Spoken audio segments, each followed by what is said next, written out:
kehadiran Bapak di desa kami. Dan seperti ini kondisi di desa kami sampai saat ini, Pak.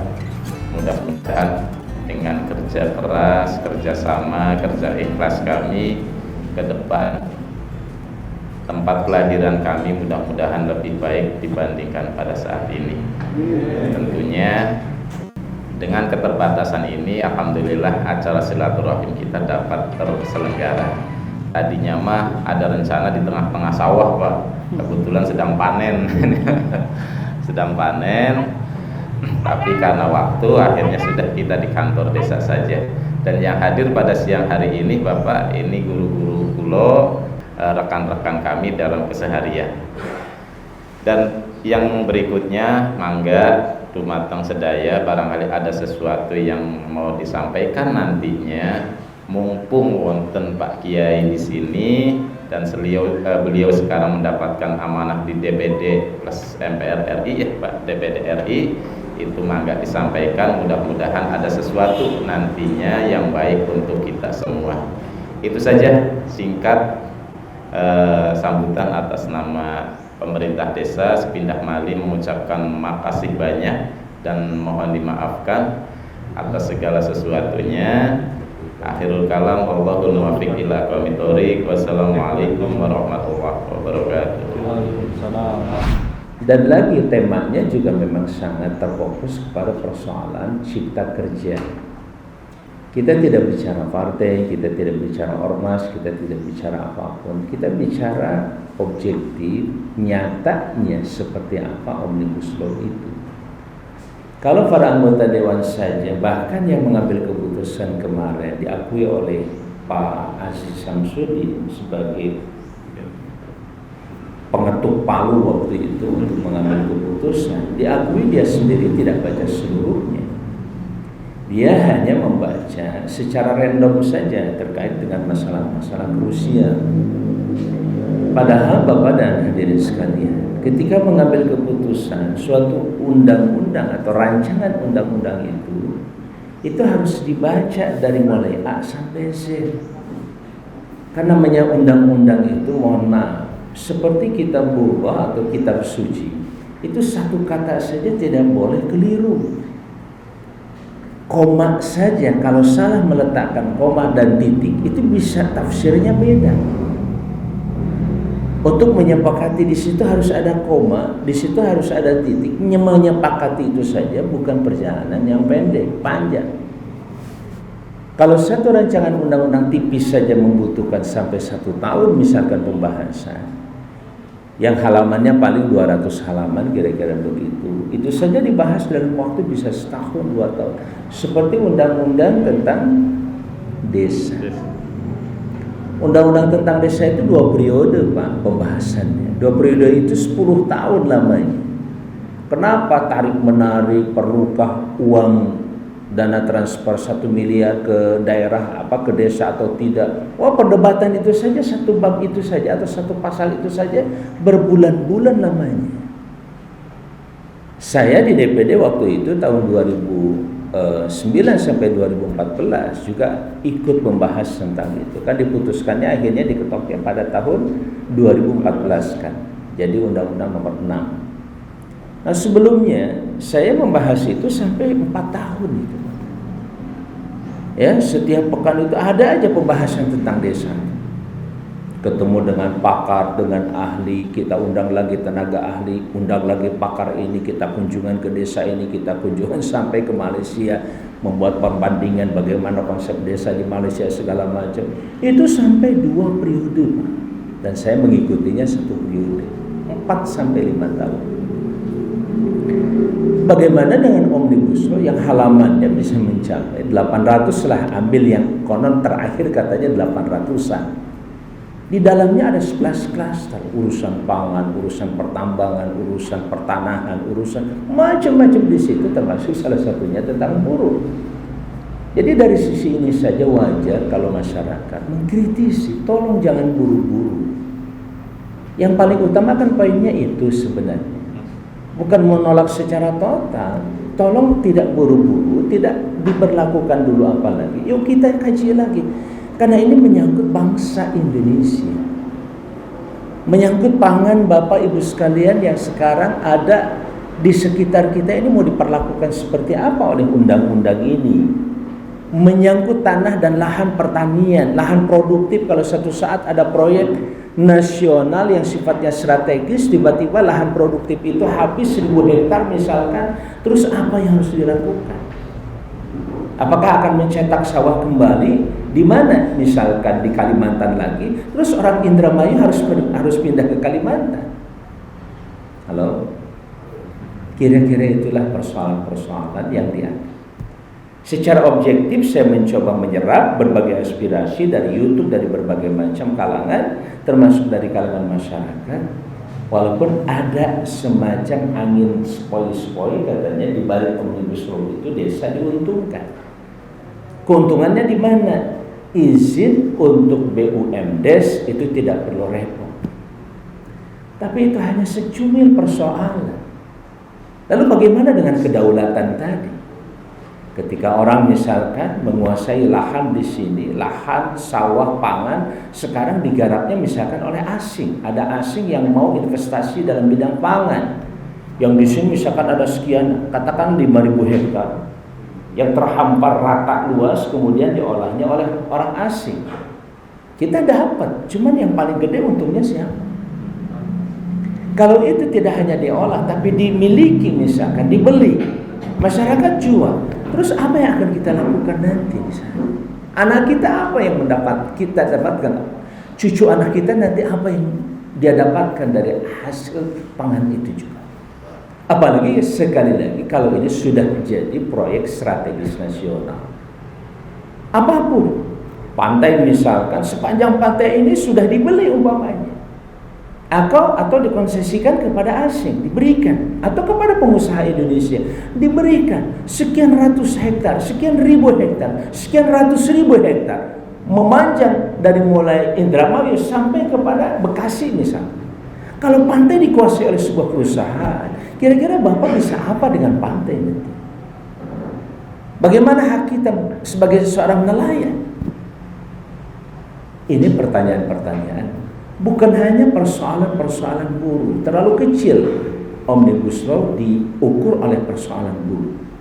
Masih banyak persoalan yang lain yang perlu dicermati oleh kita. Perlu dilihat oleh kita, dicermati secara seksama, yang sekarang untuk mencermatinya saja belum bisa kita. Orang bendanya saja sangat sulit diperoleh, jangankan oleh kita di desa seperti ini, persoalan-persoalan yang lain juga masih menghantui persoalan. Saya menyampaikan ini Bapak Ibu sekalian, hadirin sekalian yang saya muliakan, tidak lain untuk memahami supaya kegaduhan yang sekarang saling tuduh ya, ini yang mengatakan hoax, ini mengatakan hoax segala macam, ya kita lihat kenyataannya saja. Supaya kita juga tidak salah dalam ya memahami seseorang, tidak ikut-ikutan memojokkan seseorang, tidak ikut-ikutan mempersalahkan seseorang, apalagi mempersalahkan pemerintah. Itu juga tidak boleh sampai ada bukti clear nyata siapa yang mengembangkan hoax itu, misalkan termasuk seperti apakah bentuk daripada undang-undang yang sudah disepakati itu. Kalau proses penyepakatannya tadi berdasarkan atau dengan cara random, kan diambil satu, udah selesai, ketok palu, nggak bisa. Itu biasanya dilakukan waktu di pembahasan. Kalau sudah ngetuk palu nggak bisa begitu, karena persoalan undang-undang itu persoalan kata, persoalan huruf, persoalan titik itu nggak bisa diberikan pada orang lain. Itu diputuskan di sini. Misalkan gini, ketika kita mengatakan bahwa ketahanan pangan ditentukan oleh hasil lokal, titik, dan impor pun dibolehkan, titik. Itu tafsirnya dahsyat itu. Kita akan memiliki hasil pangan dan ketahanan pangan itu ditentukan oleh pangan lokal dan juga pangan dari impor. Kita tercukupi atau tidak tercukupi, impor sudah boleh dong di situ. Sebab bahasanya dan. Tapi kalau kesananya beda, dan impor pangan dibolehkan ketika pangan lokal tidak terpenuhi untuk memenuhi seluruh kebutuhan pangan nasional, maka dibolehkan impor pangan. Beda nggak? Itu penting kalimat seperti itu. Komanya di mana, titiknya di mana. Kalau kita biarkan saja dan itu termasuk di dalamnya, selesai sudah. Bapak-bapak ketika panen raya di sini dibawa ke pasar, mau dijual di pasar, ternyata di situ sudah banyak pangan dari impor. Siapa yang bisa mengendalikan itu? Halo? Betul Pak? Kita menganalisa namanya, kita ngurai-ngurai. Kira-kira seperti itulah Bapak Ibu sekalian, bunyi undang-undang ini tidak boleh sembarangan. Satu kata demi kata kita misalkan bicara, seorang calon presiden adalah warga negara Indonesia. Dulu ada kalimat asli warga negara Indonesia. Ketika kata aslinya dicabut, sekarang siapapun yang menjadi warga negara Indonesia, mau orang asing yang sudah jadi warga negara Indonesia, dapat KTP segala macam, bisa jadi presiden. Itu dia. Hanya satu kata aja. Hanya satu kata, asli ada atau tidak ada. Dan belum lagi nanti ditafsirkan asli itu apa? Yang pernah lahir di Indonesia atau siapa? Kata asli itu nanti diatur di undang-undang. Kalau undang-undang dasarnya sudah membolehkan, ini undang-undang dasar, konstitusi. Kalau sudah membolehkan warga negara Indonesia, di situ tidak tercantum asli dan tidak asli, maka siapapun, tidak terkecuali itu etnis Cina, etnis Arab, etnis manapun, sudah bisa menjadi calon presiden di Indonesia. Belum lagi kalau persoalan imigrasi, kedatangan orang asing ke Indonesia dari manapun tidak terkontrol dengan baik. Tiba-tiba saja melonjak umpamanya orang India di Indonesia. Kenapa? Sebab dia memanfaatkan undang-undang yang relatif longgar dalam masalah imigrasi. Melonjak orang katakanlah orang India di sini tersebar di seluruh Indonesia sebab dia punya PT, punya perusahaan, pekerjanya dari sana. Begitu halnya kalau dari Arab sama juga. Kalau dari Cina juga sama. Investornya dari sana, dia bawa TKA dari sana, dibolehkan kadang untuk install, katanya untuk pasang mesin, mengoperasikan segala macam. Kalau dari Amerika pasang mesin segala macam dari Amerika, terus orang Indonesia dapat apa? Itu juga beberapa pertanyaan yang harus undang-undang itu perlu mengatur seberapa jauh kita negara tidak dirugikan dengan undang-undang itu. Kira-kira itu yang menjadi perdebatan di antara masyarakat. Ada yang menyerang, wah ini kepentingan oligarki. Yuk kita lihat di mana. Oligarki tahu nggak? Sekelompok orang yang kaya raya mengelola negara ini untuk kepentingan dirinya, tidak untuk kepentingan rakyat. Kita butuh di sini 1000 hektar itu buat katakanlah 1000 kepala keluarga. Kalau dia 1000 hektar sendirian. Halo? Kok pada bengong begini? Kira-kira itulah informasi-informasi Bapak dan Ibu sekalian perlu memahami betapa namanya anggota legislatif seperti beliau itu menentukan negara ini. Loh, Kang Haji Amang, iya saya juga. Cuman kalau saya nggak ikut-ikutan ngetuk palu karena belum dibolehkan gitu kan. Pak Haji, Pak Kiai. Kita ngetok palu undang-undang seperti kemarin, undang-undang Omnibus Law itu nggak ikut-ikutan. Makanya dari satu sisi angkat tangan, saya nggak ikut tanda tangan kok. Kan gitu. Dari sisi diuntungkan juga. Tapi kalau jadi kita diam-diam saja juga salah.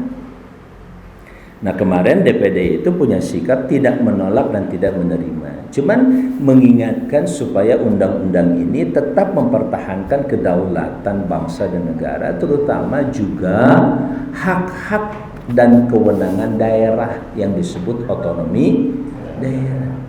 Karena peraturan ini sudah Sekarang kalau ceritanya sudah proyek nasional atau proyek strategis nasional, ada misalkan bangun pelabuhan di sini, atau katakanlah mau bangun tadi ya, kawasan ketahanan pangan di Indonesia itu salah satunya misalkan di Indramayu, diambil berapa? 1 juta hektar umpamanya. Ada berapa hektar ya? Kalau kabupaten ini berapa hektar? Nah sampai ya, karena Jawa Barat saja kurang lebih sekitar 2 juta hektar. Di sini berapa? 324 ribu hektar ya. Kawasan ini, Indramayu. Ya katakanlah dari 300 ribu hektar itu katakanlah 50 ribu hektar. 50 ribu hektar atau 100 ribu hektar itu kawasan ininya, kawasan pertaniannya dijadikan sebagai kawasan ketahanan pangan nasional yang strategis, yang dilempar ke orang lain siapa yang mau investasi. Kalau ada yang masuk kemudian itu jadi proyek nasional, daerah tidak akan bisa ikut mengambil keputusan dalam ketentuan perizinan. Sudah selesai. Apalagi tingkat desa nggak bisa cawe-cawe, nggak bisa ikut-ikutan. Dia hanya terima saja ini keputusan sudah jadi, ya sudah. Kita cuman boleh enggak masyarakat kami ikut kerja, daftar lagi, rame lagi.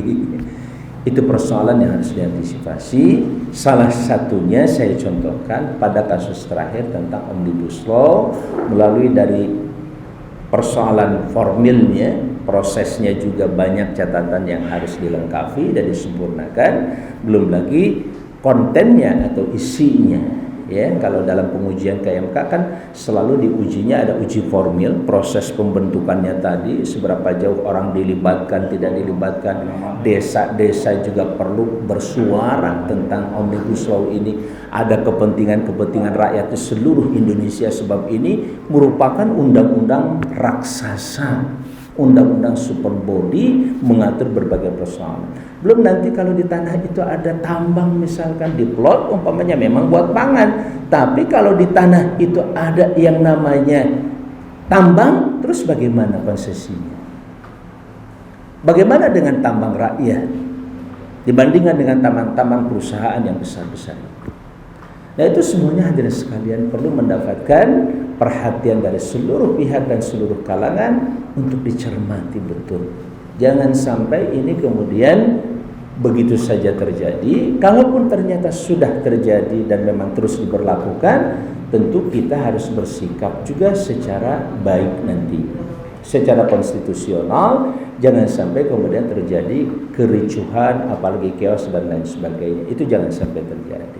Dan kita terus membenahi, karena setiap undang-undang kalau sudah diundangkan kayak undang-undang desa, selalu pada penerapannya ada pengawasan di lapangan. Nah termasuk saya kesini pun salah satunya untuk mengawasi tentang berjalan atau tidaknya undang-undang desa di Papua. Nanti mohon masukan lebih banyak lagi sedikit, walaupun kita ada sedikit. Bapak dan hadirin sekalian yang berbahagia, DPD dibagi 4 komite, saya di komite 1, 2, 3, 4, dan saya ada di komite 1. Itu mitranya tentang dengan Kementerian Dalam Negeri untuk urusan pemerintahan daerah termasuk pilkada. Kabupaten di sini mau pilkada juga ya, insya Allah. Nah barangkali bagaimana persiapan dan kesiapannya dan bagaimana hubungannya dengan COVID-19 ini, seberapa mungkin bisa diatasi, jangan sampai terjadi klaster-klaster baru yang larinya nanti awalnya dari kumpulan masyarakat pada waktu nyoblos misalkan. Ya, dan itu kan seperti kemarin waktu demo katanya ada 10 orang terkena COVID. Dan nanti kalau kita ngumpul misalkan pada waktu acara dan kegiatan pencoblosan di satu TPS tertentu, itu juga perlu diantisipasi. Jangan sampai terjadi penyebaran klaster baru ya melalui kegiatan-kegiatan pencoblosan itu. Itu juga perlu kita antisipasi. Seberapa jauh jangan sampai bertambah ya korban daripada COVID-19 ini.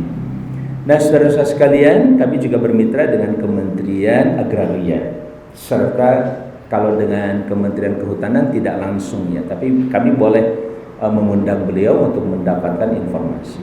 Satu contoh, Ini juga boleh dikonfirmasi oleh Pak Puin, juga oleh Bapak dan Ibu sekalian, sebagai terutama tokoh masyarakat yang tahu lah atau dekat dengan pemerintahan. Ada program di pemerintah di bawah Kementerian Agraria dan juga dengan Kementerian Kehutanan itu yang disebut dengan reforma agraria. Reforma agraria itu adalah sebidang tanah yang masih dimiliki atau di bawah penguasaan pemerintah, baik yang di bawah kehutanan maupun yang di bawah Kementerian Agraria, untuk didistribusikan kepada masyarakat. Arti distribusi apa? Dibagikan dalam bentuk sertifikat. Misalkan 1 hektar tanah dipecah rata-rata 1000 meter, itu dibagikan ke 10 kepala keluarga dalam bentuk sertifikat. Pertanyaan saya, mungkin Pak Pulu sudah tahu, adakah di sini sudah terjadi atau belum? Belum. Salah satu yang di Jawa Barat itu yang sudah terjadi di Kabupaten Bogor, yang satunya lagi di Sukabumi, yang satunya lagi di Cianjur. Contoh Cianjur, kemarin ketemu dengan salah seorang di antara masyarakat yang menerima itu. Tapi sayangnya kata beliau, yang sertifikat yang sudah atas nama si A misalkan tetap harus menembus 10 juta dengan lahan yang kurang lebih 800 meter. Kira-kira masih murah nggak kalau beli dengan 10 juta 800 meter? Masih murah ya. Artinya cuman kan setahu saya tidak ada harus ditebus dengan uang 10 juta itu. Berapa hektar yang sudah dibagikan? Ada 250 hektar. Jadi kalau 250 hektar rata-rata 1000 saja berarti berapa? Halo, 250 kali 10 2.500 kepala keluarga. Dan ini juga kaitan dengan Omnibus Law lagi. Katanya kita ingin menyelesaikan 30.000 pencari kerja kan? Butuh lapangan kerja untuk 30 juta, betul tak? Nah, di Kementerian Agraria saya katakan ada 9 juta. 9 juta lahan yang mau dibagikan sebagai redistribusi tadi. Kalau 9 juta ini misalkan dibagi 1000, jadi berapa orang yang dapat? 9 juta kali 10 kan? Berapa? 90 juta orang. Yang butuh berapa tadi? Cuman 30 juta. Reforma agraria kalau dikasihkan ke mereka masing-masing 1000 meter selesai. Hanya perlu 3 juta hektar. Yang 6 juta lagi mau dikemanakan? Ini kan. Belum lagi yang di bawah kehutanan. Kehutanan yang reforma agraria langsung dibagikan dalam bentuk redistribusi itu kurang lebih 4,1 juta. Saya masih punya datanya di sini. Dan 12 jutanya itu adalah kehutanan sosial. Pertanyaan saya, di sini ada enggak hutan terlantar atau XHGU yang tidak bisa diperpanjang karena terlantar juga? Itu bisa diajukan sebagai TORA, tanah objek reforma agraria. Masyarakat di sini yang berhak mendapatkan itu sangat boleh untuk mengajukan itu. Nanti bisa dikawal oleh anggota dewan yang mengerti persoalan itu, terus dikawal sampai kementerian. Kalau sudah bicara kementerian, insya Allah saya bisa bantu di kementeriannya. Paling tidak sama-sama ngadep urusan disetujui atau tidak, itu urusan menteri. Tapi paling tidak kita bisa mengetahui dan menyampaikan informasi ini ke masyarakat. Pertanyaan saya lagi-lagi ke Pak Kowo, sudah tahu belum info ini? Belum tahu juga. Saya sudah bilang ke Bu Menteri Kehutanan, Bu, ini cara sosialisasinya gimana? Banyak orang di bawah, terutama di desa yang nggak ngerti. Wajar akhirnya yang mengambil proyek ini orang-orang atas lagi, yang paling dekat kekuasaannya ke pusat. Inilah pentingnya wakil daerah di pusat untuk bicara tentang berbagai macam perkembangan di pusat Apa yang sebenarnya sudah menjadi kebijakan yang bagus di masa Pak Jokowi dan sebelumnya ini adalah proyek bagus, reforma agraria itu bagus. Saya pernah debat panjang berbulan-bulan lamanya untuk mengusulkan satu pasal supaya masyarakat Indonesia, terutama orang yang sudah berkeluarga, punya tanggung jawab keluarga itu, mendapatkan sebidang tanah untuk tempat tinggal dan kehidupannya. Pertanyaan saya Bapak Ibu sekalian, dengan 1000 meter cukup nggak untuk kehidupan sehari-hari? Megangnya. Bukan lahan kecil itu. Pegangnya agak ke atas kayaknya. Nah gitu. Ya. Bukan lahan kecil 1000 meter itu. Dan ini sudah ada programnya, udah jadi programnya. Di bawah Kementerian Agraria itu sudah terrealisasi 3 juta. Tinggal 6 juta. Pertanyaannya di sini ada enggak lahannya? Nah, itu bisa dilacak ke kabupaten, minta tolong nanti, tolong Pak Bisma cek coba ada nggak di kabupaten ini, dekat-dekatlah, baik-baiklah dengan dinas kehutanan dan juga dinas pertanahan, tanya informasinya, dan wajib kita boleh mendapatkan informasi itu. Ini kan hak publik, bukan sesuatu yang dirahasiakan. Halo? Saya tidak memprovokasi kan? Saya menyampaikan informasi kira-kira inilah. Minimal bapak-bapak tahu ya. Kalau sudah tahu mau pusing mau enggak itu urusan bapak. Bukan urusan saya lagi. Karena saya sudah cukup pusing di pusat juga. Gimana ini supaya sampai ke Indramayu? Ada nggak ya tanahnya di Indramayu? Seperti apa adanya? Tanya ke bupati atau kepada dinas yang paling tahu konkretnya. Atau tanya ke provinsi, ada anggota dewan temannya Pak Bisma mungkin di provinsi, tanya di provinsi ada enggak Jawa Barat.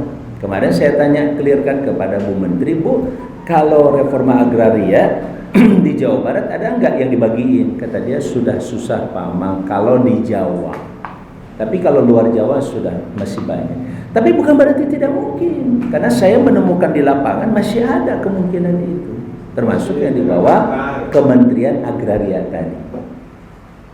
Kenapa Pak?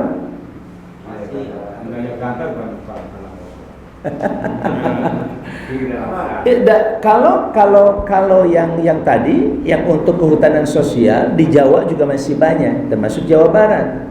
Ketika ada hutan nih, perhutani misalkan, ini tidak tergarap, datang ke perhutani ini kenapa nggak tergarap? Bagaimana kalau kami dari desa ini mau menggarap? Saya minta 1000 hektar atau saya minta 100 hektar. Itu bisa diproses, dikabulkan, dan itu nanti mendapatkan izinnya 35 tahun. Umur Bapak berapa sekarang? 50 tambah 35 itu masih cukup lah, insya Allah.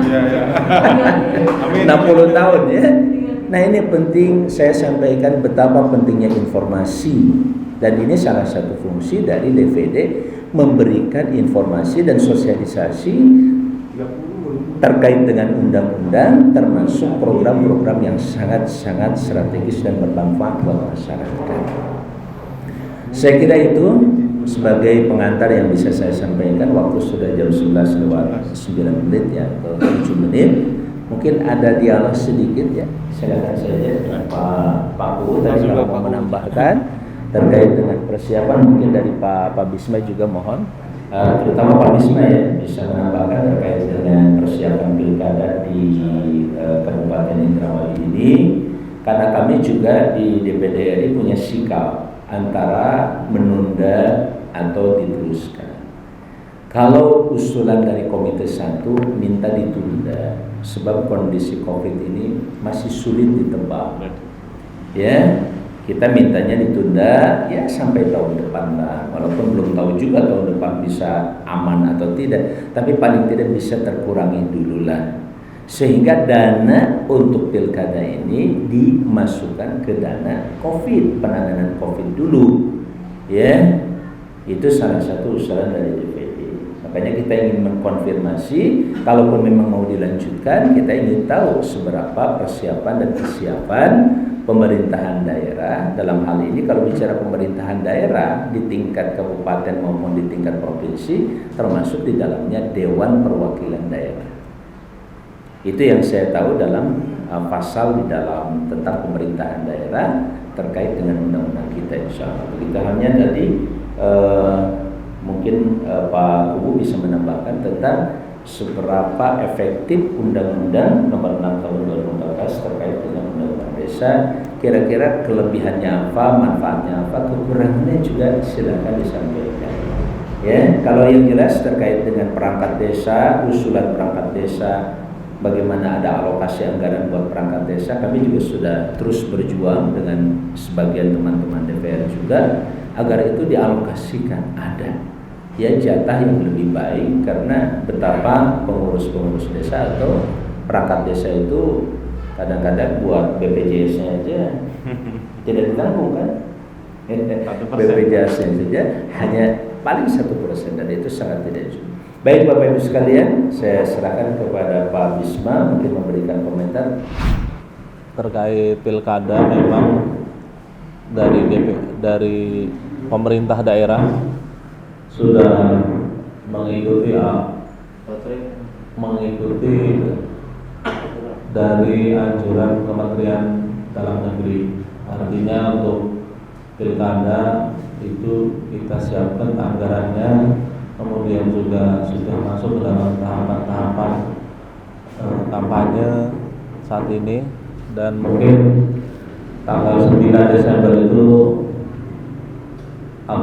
kita masih mengikuti apa yang sudah digariskan oleh Kementerian Dalam Negeri.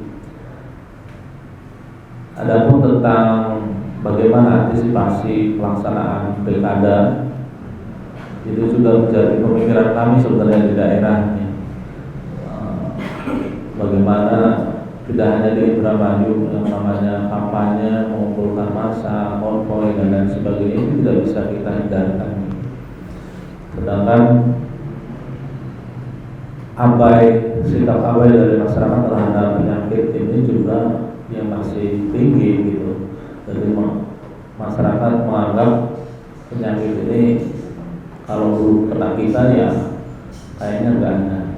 Nah, itu yang jadi pembahasan terus di DPRD Kabupaten. Tentu tidak dalam kapasitas untuk memundurkan atau memberhentikan waktu pencoblosan, karena kecuali ada aturan atau perintah atau surat dari kementerian untuk memundurkan, ya insya Allah akan kami ikuti. Tapi sejauh ini supaya tidak bingung masyarakat, kita masih menjalankan amanah daripada atau kehendak dari Kementerian Dalam Negeri untuk melaksanakan pilkada. Yang perlu kita antisipasi adalah pelaksanaannya, Pak Guru. Kalau masalah belum ada bayangan ya. Kalau di Amerika mulia presiden pakai email, kita yang datang aja tingkat mereka permasalahannya besar, apalagi pakai email ya Pak. Kalau di Amerika kan sekarang Donald Trump sama Joe Biden itu pakainya email. Kalau kita waktu agak kayak gitu, itu masih kita masih kita bahas dan kita pikirkan antisipasinya. Untuk selanjutnya terkait dengan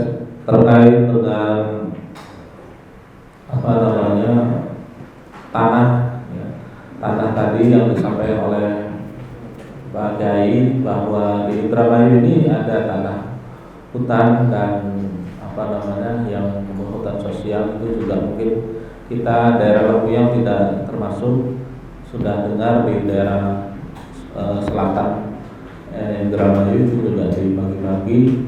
Cuma persoalannya informasinya ya tertutup, Pak Kiai. Artinya kami di DPRD juga tahunya ributnya aja, rebutan, masyarakat rebutan dan sebagainya.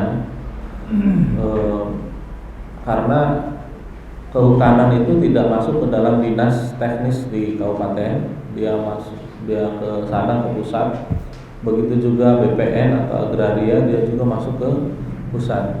Di kita ada bidang pertanahan di bawah dinas PUPR tapi yang tidak mengurusi masalah pembagian itu.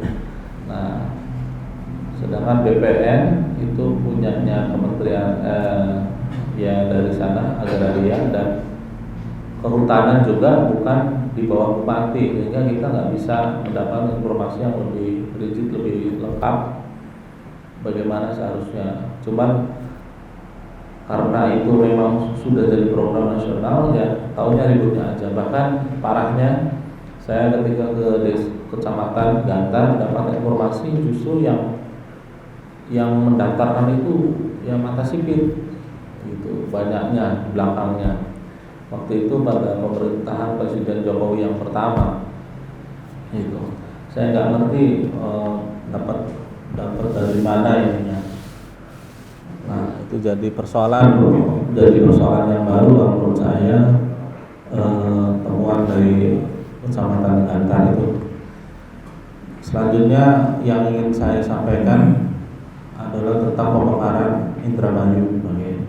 Pemekaran Indramayu itu sebenarnya bareng dengan Bandung Barat tahun 99. Cuma Bandung Barat sudah mekar duluan, dan lebih dekat lagi pada saat moratorium justru Kabupaten Pangandaran. Sebenarnya dengan Kabupaten Pangandaran dan proses Indramayu itu duluan di Indramayu. Kita disalib terus gitu. Dan terakhir kami dari DPRD dan pemerintah daerah sudah memberikan persetujuan. Begitu juga pemerintah desa. Pemerintah desa dan BPD sudah tanda tangan ya, untuk menyetujui pemekaran Kabupaten Indramayu. Bahkan sudah ada anggaran untuk, dan sudah dilaksanakan tentang batas-batas kecamatan dan desa di Kabupaten Indramayu. Cuma persoalannya tadi mungkin dari segi politiknya kita agak kurang. Malah di provinsi sendiri kita di tahap 2. Tahap pertamanya justru ada pelaksanaan impres 3 kabupaten, Bogor Utara, Sukabumi Utara, Bogor Barat, dan Garut Selatan. Itu sudah masuk ke tahap pertama pembahasan. Padahal kajian potensi daerahnya belum gitu, atau sekarang mungkin sedang dilaksanakan. Waktu itu Indramayu ditanya, kalau mau kajian potensi daerah dibiayai sendiri ya, jangan dibiayai provinsi. Kami biayai sendiri gitu. Yang 3 kota kabupaten impres itu biayai sama anggaran provinsi. Nah, Indramayu ditantang untuk bayar sendiri, dia biayai sendiri. Tapi tetap aja kemudian di tahap kedua. Itu. Jadi pemekaran ini bagi kami bukan sekedar bagi-bagi kekuasaan atau dalam tanda kutip seperti apa, tetapi yang Pak Kiai bisa lihat sendiri bagaimana kesejahteraan masyarakat Indramayu ini ingin kami juga meningkat seperti bagaimana kabupaten-kabupaten lain di Jawa Barat atau di daerah lain. Jadi ketika dibahas, ya itu sangat luar biasa ya, dari profesor-profesor dari PDN, dari Unpad itu membahas tentang Indramayu kalau dimekar. Ya justru dengan kondisi IPM yang rendah ini kita harus mekar gitu supaya ya meningkat. Ya. Bagaimana kita berkaca di Pangandaran dengan Ciamis ya sebagai kota induk, itu ketika dibelah APBD-nya ya tetap sama. Tidak berkurang dari separuh gitu.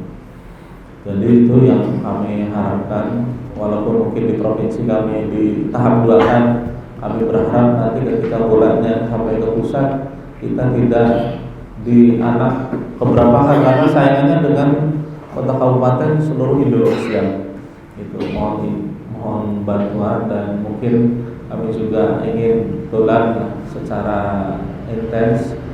Barangkali ada waktu Pak Kiai atau tim di DPD Jawa Barat untuk kami sowan, mungkin secara secara lebih lengkap. Artinya tidak hanya ucapan kami pribadi, kami juga nanti bawa data berkas dan beberapa penggagas untuk dolan ke Pak Kiai kalau diperkenankan, dan teman-teman dari DPD RI juga mungkin yang dari perwakilan Jawa Barat, sehingga bisa memperjuangkan dari undang-undang dari masyarakat Indramayu ini. Mungkin itu tambahan dari saya terkait pilkada. Ya, kami sudah nurut dengan Kemendagri. Kalau Kemendagri rem, kami rem. Selama ini belum direm, maju terus. Maju terus. Cuma COVID-nya ini yang memang luar biasa. Tapi di Indramayu, di Lempuyang nggak ada ya. Alhamdulillah. Hijau, daerah hijau. Kalaupun ada suspek setelah misalnya yang meninggal itu dengan protokol COVID, tapi ternyata setelah keluar nggak negatif. Alhamdulillah. Jadi kebanyakan orang tani ini Pak Kiai dan sering kesena sinar matahari mungkinnya. Gitu. Baik, mungkin itu tambahan sedikit. Mohon maaf kalau ada yang terlewat karena sudah mendekati Jumat nih, sholat Jumat. Saya berikan ke Pak Bu ya, mungkin untuk menambahkan terkait dengan undang-undang desa. Pamong pengen gaji nambah beli. Pamong semua. Jadi alokasi dari dana desa menurut PP-nya kan hanya berapa persen ya untuk Pamong. Dan yang kita berharap dari DPRD ketika nanti dapat tambahan, ya tentu saya bicara desa-desa lain. Nah, kalau desa sini udah maksimal pelayanan sampai jam 4. Sampai jam 4 udah kayak kelurahan aja nih. Desa lain kadang jam 10 udah tutup. Sini sampai jam 4. Nah, jadi nanti kalau tambah gaji 24 jam. Malamnya piket. Malamnya ada piket. Jam 8 sampai jam 4. Sampai jam 4 pagi gitu. Jadi itu memang ujung tombaknya desa. Kalau saya rada mending di tengah Pak U ini yang kalau ada persoalan masyarakat ya petok-petok. Ujung tombak juga itu udah terkenal Pak U ya, seluruh di Indramayu seperti itu melayani masyarakat. Ketika pendapatan kita sekarang alhamdulillah, kalau ditambah nanti melayani masyarakatnya lebih semangat ya. Yang penting bukan uangnya tapi pahalanya, insyaallah. Amin. Saya akhiri, kemudian nanti lanjut Pak U. Terima kasih semuanya. Assalamualaikum warahmatullahi wabarakatuh. Assalamualaikum warahmatullahi wabarakatuh. Pertama, menyikapi tentang dana desa yang sudah berjalan sejak tahun 2014 Pak Yai. Alhamdulillah, itu kita syukuri karena sangat besar manfaatnya buat kami masyarakat desa. Mengenai kendala-kendala itu pasti ada, apapun itu, tapi alhamdulillah ranahnya ranah teknis. Jadi ketika ranah teknis, insya Allah kami bisa mengatasi sedikit-sedikit. Misal tentang sket atau gambar untuk pembangunan harus melalui tenaga ahli, harus melalui dinas, dan ada juga pendapat yang lain. Ini salah satu yang memang secara teknis merepotkan, tapi tidak menjadi kendala yang luar biasa. Yang utama adalah ujungnya ini bermanfaat untuk masyarakat. Dan berikutnya memang setiap tahun Pak Yai tentang dana desa ini selalu pasti muncul tentang prioritas penggunaan dana desa di tahun itu. Dari Permen Desa mengeluarkan dan turunannya dari peraturan bupati. Terkadang di sini ada item-item atau poin yang memang tidak sesuai dengan kebutuhan di desa itu sendiri. Misal harus menyiapkan yang namanya tenaga puskesos untuk tahun ini dengan jumlah sekian orang dengan insentif sekian rupiah. Ternyata berjalan 1 tahun manfaat puskesos sendiri nggak ada Pak Yai. Itu sesuatu yang sering terjadi di dalam penggunaan dana desa. Dan yang terbaru tentunya yang kemarin rekan-rekan kami kepala desa melakukan demo juga tentang diberlakukannya Undang-Undang Nomor 2 Pak Yai, yang di dalamnya menyangkut juga yang tentang penggunaan dana COVID itu Ya. tentang dana desa juga, karena kami betul menerima uang tapi penggunaannya enggak sesuai dengan kebutuhan desa. Dan ini yang ditakutkan ke depan ini, dana desa akan bernasib seperti itu, Pak Yai. Uang mah nyampe di desa tapi pelaksanaannya nggak bisa sesuai dengan kebutuhan desa. Itu ada perintah dari atas, entah dengan Kemenq atau Permendagri atau Permendesa. Ini yang coba kami perjuangkan melalui demo kemarin dan gugatan ke MK. Itu seperti itu, Pak Yai. Selanjutnya, ketika bicara keberatan terbesar kami saat ini, dan saya kira sama di wilayah lain, itu tentang data penerima bantuan sosial, Pak Yai. Karena banyak sekali yang tidak tepat sasaran. Kami berupaya untuk mengganti, kami berupaya untuk memenuhi setiap informasi yang kami terima. Ujungnya yang keluar itu saja. Bahkan bantuan bisa menumpuk ke satu orang, sedangkan orang itu nggak terlalu membutuhkan. Dan ini perlu sebuah terobosan luar biasa dari pemimpin-pemimpin kita di atas tentang bantuan sosial untuk masyarakat yang tidak mampu. Saya kira poin utamanya di situ, Pak Yai, tentang bantuan sosial.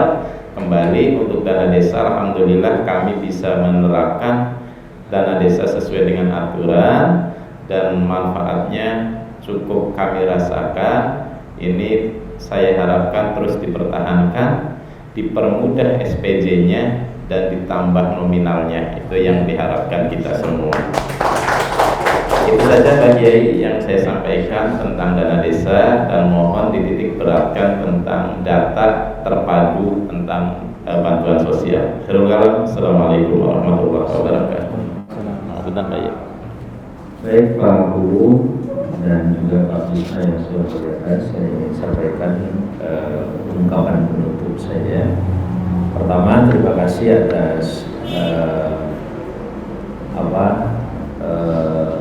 sambutan yang luar biasa ini. Terus yang kedua, informasi juga tadi terkait dengan hutan tadi, kalau bisa Pak Bisma, saya minta datanya, terus siapa yang turun ke lapangan segala macam. Tadi ada indikasi mungkin orang asing atau orang dalam, karena ini memang persoalan yang terus terang saja. Kalau bicara tanah itu kan bicara strategis Pak ya, makanya banyak. Saya juga waktu berkunjung ke Sumedang sama infonya. Ini tertutup sekali. Makanya saya sampaikan di sini secara terbuka, karena ini bukan persoalan tertutup. Semua masyarakat wajar. Mestinya lahan di tempat itu adalah hak masyarakat di situ. Kan itu yang paling penting.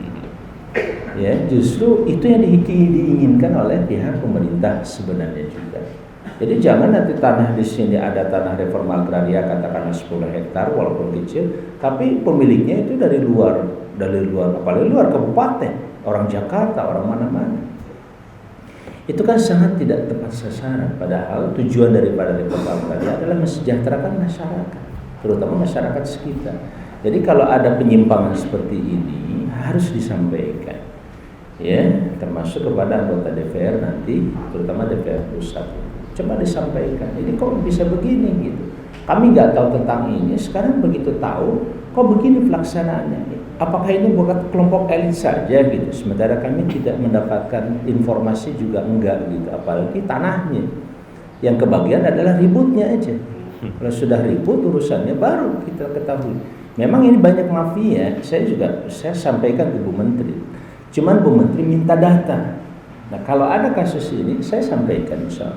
Minimal kita sampaikan, jangan biarkan negara kita ini carut marut oleh kelompok-kelompok yang ya hanya kepentingan pribadi tadi. Itu saja Pak Kuwu yang disampaikan Pak Kuwu, insya Allah itu sudah tercatat dengan baik oleh kami, dan selalu kami mencoba. Kemarin juga saya mengusulkan supaya dana itu otonom juga lah pengelolaannya. Cuman kasih aja, minta 4 ini diperhatikan, misalkan pemberdayaan masyarakat desa, infrastruktur, pemerintahan ada di dalamnya, dan juga yang lainnya. 4 cukup atau 5 komponen. Kalau dibagi rata-rata kan 20%, rata-rata 200 juta. Kalau konsepnya seperti itu. Kalau mau dibagi rata, pengembangan ekonomi misalkan. otonom saja diberikan gitu, dan nggak susah ngatur yang 1 miliar itu, beda dengan 1 triliun. 1 triliun nyelip 1 miliar itu kadang-kadang nggak kebaca. Beda 1 miliar, 1 juta jadi dikejar oleh masyarakat kan begitu. BPD misalkan ini 1 juta kemana nih? Itu pasti ketahuan. Jangan khawatir, saya bilang, kalau dana itu sampai ke desa. Saya kira itu beberapa masukan yang dari Pak Ku. Kami tetap, cuman pesan saya jangan berhenti berjuang. Amin. Seperti dulu waktu kita memperjuangkan 1 miliar, 1 desa itu perjuangannya 10 tahun saya bilang. Ini nggak tahu berapa tahun. Ya, tapi kita jalan aja terus ya. Jalan terus sampai kepada kondisi desa kita benar-benar dapat perhatian dari negara yang lebih layak lagi, insyaallah. Assalamualaikum warahmatullahi wabarakatuh. Waalaikumsalam. Jangan lupa like, share, subscribe. Channel inspirasi dari Kang Haji Amang Safrudin ya. Jangan lupa subscribe ini.